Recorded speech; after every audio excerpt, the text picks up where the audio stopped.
اچھا، ملتان NA 148 کے 5 polling stations کا غیر سرکاری غیر حتمی نتیجہ، پیپلز پارٹی کے یوسف رضا گیلانی 1350 ووٹوں کے ساتھ اس وقت سب سے آگے، اور آزاد امیدوار جو ہیں وہ بیرسٹر تیمور ملک 1135 ووٹس کے ساتھ دوسرے نمبر پر۔ اچھا آپ دیکھیں، پہلے یا دوسرے، اگر آزاد چاہے وہ پیپلز پارٹی ہو چاہے وہ PMLN ہو، اگر وہ کہیں نہ کہیں سٹینڈ کر بھی رہے تو یا تو وہ پہلے پہ آ رہے یا دوسرے پہ آ رہے۔ ایسا نہیں ہو رہا ابھی تک جو ہمارے سامنے رزلٹ آیا ہے کہ ہم پہلے پہ دیکھیں کہ PP ہے یا دوسرے پہ نون لیگ ہے تو تیسرے پہ آزاد ہے، مطلب آزاد اگر پہلے پہ نہیں ہے تو وہ دوسرے پہ ضرور ہے، تو وہ پہلے اور دوسرے پہ سٹینڈ کر رہا ہے۔ تو یہ سلسلہ تو ڈیفینیٹلی اسی طرح سے چلتا رہے گا۔ اچھا جہاں تک مطلب ایک چیز ہے کہ کچھ بھی ہو جائے نا تو پاکستانی قوم کا جو سینس آف ہیومر ہے وہ ہمیشہ مطلب داد دینی پڑتی ہے، ہاں بڑی کریٹیوٹی ہے۔ ہاں میں آپ کو دکھاتا ہوں آج کیا ہوا ہے، اگر مجھے نہیں پتا کہ ہمارے پاس وہ ہے، میں نے دی تو تھی پروڈیوسر صاحب کو، کہ اب آپ کو پتا ہے سب اپنے انگوٹھوں کی تصویریں لگا رہے ہیں نا، تو ایک ٹویٹر اکاؤنٹ باقاعدہ اس کے اوپر بنا ہے کالڈ آفیشیل تھم ریٹنگز، تو جو بھی اپنا انگوٹھا لگا رہی ہے نا ان کو 1 out of 10 کی ریٹنگز مل رہی ہیں۔ جیسے میں نے لگایا، میرا تھوڑا بلری تھا تو مجھے 1.7 ملا، تو پھر میں نے کہا کہ یار ایک بار پھر مجھے موقع دیں، تو پھر دوسرے والے میں مجھے 7.4 ملا ہے۔ ماہرہ خان نے اپنا انگوٹھا اپلوڈ کیا ہے تو ظاہر ہے ماہرہ خان ہے تو ان کو 8 سے اوپر ملا ہے، تو یہ بھی چل رہا ہے۔ اچھا ان کو خوشی اس لیے کہ ماہرہ خان کے ساتھ کم از کم بیسیکلی میں کہنا یہی چاہ رہا تھا، حالانکہ مجھے ری پولنگ کی اجازت ملی تھی، تو آئی تھینک دی پریزائڈنگ تو کہیں نہ کہیں تو ماہرہ خان کے ساتھ کھڑے ہیں، اور نہیں تو کیا ہے نا، خوشی کی بات یہ تھی۔ میں صرف کامک ریلیف کے لیے ہوں یہاں پہ، تو اسی لیے میں یہ بات۔ اچھا NA 270 کا یہ نتیجہ ہے، اور اس میں جو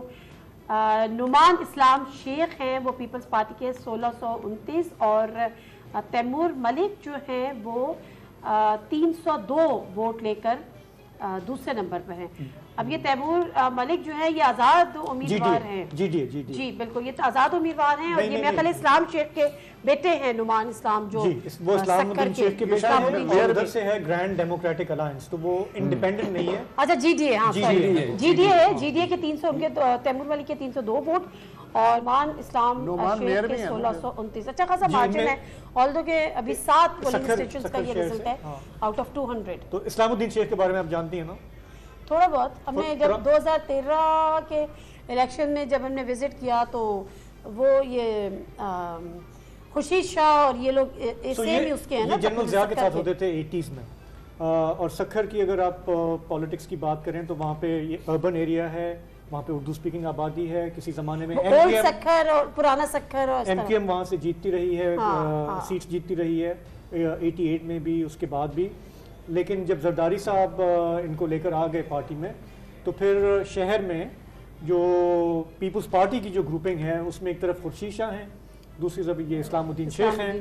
خورشید شاہ اپنے صاحبزادوں کو اور رشتہ داروں کو پالیٹکس میں لے آئے ہیں، یہ اپنوں کو لے کر آئے ہیں، اور پھر تیسرا جو ہے وہ ناصر شاہ صاحب جو ہے، یہ سکھر روڑھی کا جو علاقہ ہے، تو وہاں کے پیپلز پارٹی کے اندر جو 3 بڑے بڑے گروپس ہیں ان میں اسلام الدین شیخ صاحب اور پھر ان کے صاحبزادے، اور یہ شہر کی جو ناصر حسین شاہ بھی سکھر سے ہے نا، سکھر روڑھی کا جو یہ حلقہ ہے، کیونکہ میرا خیال ہے کہ ڈسٹرکٹ کاؤنسل میں ناصر شاہ صاحب کے صاحبزادے ہیں، جبکہ یہ جو شہر کا جو میونسپلٹی ہے اس میں ایک صاحبزادے اسلام الدین شیخ کے ہیں، دوسرے یہ نیشنل۔ اچھا یہ اب ہم صرف سکھر کی بات کر رہے ہیں نا، کل ہم نے نیشنل لیڈرشپ پہ بات کی، بیٹے بھتیجے، اب صرف سکھر میں آپ دیکھ لیں وہ بھی بیٹوں تک اور بھتیجوں تک، اور یہ اچھا سندھ میں خاص طور پہ جو ہم نے دیکھا ہے آصف صاحب کی جو پریفرنس ہوتی ہے وہ یہی کہ فیملیز میں سے ہی میں آگے اور لاؤں، سیکنڈ جنریشن کو لاؤں، تھرڈ آپ کو بہت کلیئر پریفرنس ملے گی، بجائے اس کے کہ باہر سے کسی کو میں لے کر آؤں جو ہمارے ساتھ چلتا آ رہا ہے، کیونکہ loyalty is a very important thing, اسی میں سے میں گروم کروں۔ ابھی آپ دیکھ لیں نوید قمر ہیں، ان کے صاحبزادے آ گئے، مطلب میں اگر آپ کو ڈسٹرکٹ وائز لے کے چلوں نا ہر جگہ، نہیں میں یہ بات کر رہا ہوں کہ سیکنڈ جنریشن کو کس طرح سے آصف صاحب پریفر کرتے ہیں کہ میں ان کو آگے لاؤں۔ یہ پورا پاکستان چیختا رہے نا ڈینسٹی پالیٹکس، ان کو کوئی اس کی پرواہ نہیں ہے، ان کا پہلا پریفرنس یہ ہوتا ہے کہ یار آپ جائیں گے نا ملنے، بولیں گے یار تمہارا بیٹا کیا کر رہا ہے، بولیں جی وہ لائر ہے، بیرسٹر ہے، اس کو میرے حوالے کر دو۔